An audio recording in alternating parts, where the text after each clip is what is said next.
Temperance. My life story. My name is Kirsten Candice Balawag. I am 9 years old. I was born on November 16, 2014. I study at Colegio de San Bartolome de Novaliches. I'm a grade 4 student and my section is Temperance. My favorite subject is English and my favorite teacher is Ma'am Sweet. My strengths are being kind, caring, loving, thoughtful, generous, compassionate, responsible, independent, and brave. My weakness is being distracted easily. I want to be a doctor or flight attendant someday.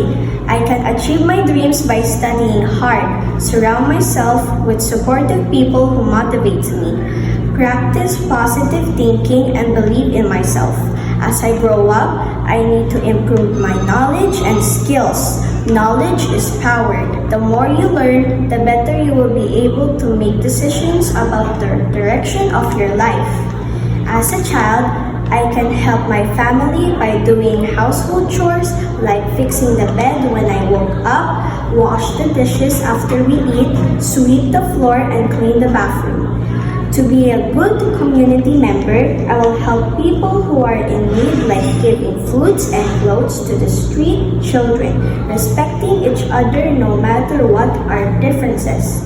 Be friendly and kind-hearted person. Goodbye!